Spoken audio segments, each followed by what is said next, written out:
Welcome back, Farm to School. It's alive and well in our community. We're going to learn a little bit more about this. Sitting next to me, we have Addie. She is the Farm to School animator. Yes, nice. That's a great title. Awesome.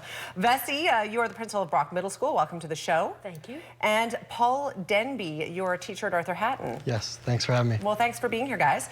I feel a little inspired. We were talking in the first segment about that urban cultivator. I'm imagining that it would look this good, maybe. I think so. Right. Our costs are a little lower, though. So right. We have to make it good for school. That's right. So tell me about Farm to School. What is it about? You guys obviously grow a whole bunch of different stuff. Yeah, so Farm to School is a provincial program. So I am the community animator for Kamloops. So we have 8 schools in our district that have received funding. So Brock Middle School and Arthur Hatton are 2 of the schools that got funding. So they get $3,500 to do a program in their school. So every school can do something a bit different.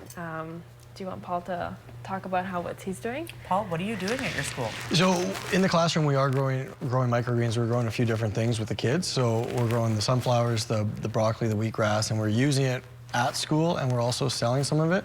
So we have a really good relationship with Chef David at Terra restaurant downtown. And so he actually buys weekly from us, and he serves them in his restaurant, which is really cool. No way. Yeah. That is, it doesn't get more organic than this, hey? Yeah. That is really cool.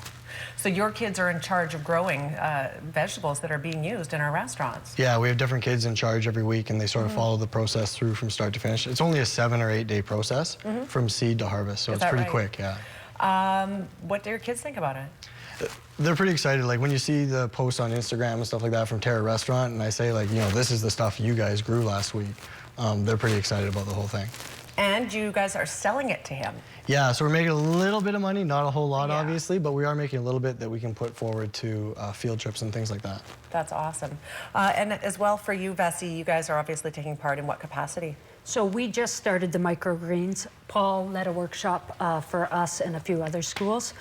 We have more community partnerships. Kamloops Gleaning Program you've had on before. We've had 4 or 5 students pick apples, and some of that product gets donated. We get to keep some, and then we turn around and make things like the jar of salsa that you see, and they use the tomatoes, peppers, zucchini in our foods classes. We've started our own little garden that our kids plant, and we've worked with the Seniors Center with Brandy and Amber.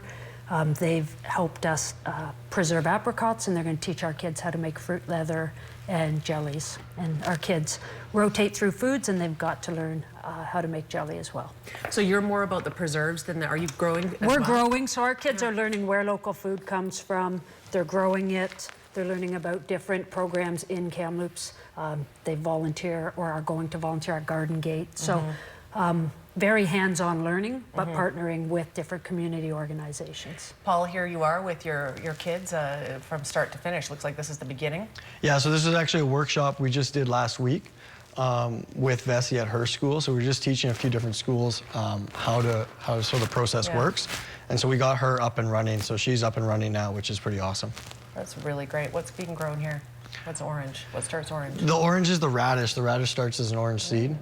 Yeah, and so everything turns the same color. It ends up green. When it comes out from being in the dark for 3 days, it looks like white and yellow and not that appetizing. Yeah. And then 4 days later, it looks like it does in front of us here.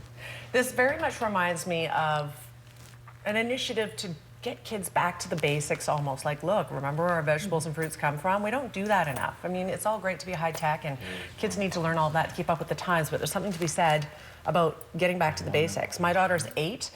There's nothing she wants more than a vegetable garden in the backyard. You know what? And that is just a wholesome, great thing for a kid. And so this is a great opportunity for a lot of kids that might not otherwise be doing it. Yeah, and it's really cool for each school that they can do everything from growing it, then they're preserving it, they're eating it. So these kids are learning where food comes from, and they're becoming a lot more competent adults. Fantastic. We're almost out of time. Is there anything that the 3 of you want to mention that I haven't talked to you about? Just that it's fabulous. I mean, everybody's so great to work with, and the community has been amazing. We've got a lot of support from different organizations in the community, and the Food Policy Council and everything has been fabulous. So it'd be great to see it go from 8 schools to 16, and then 16 to 30, and then who knows where it could go, right? Yeah, fingers crossed. That's right. Thank you for being here to educate us. We're out of time.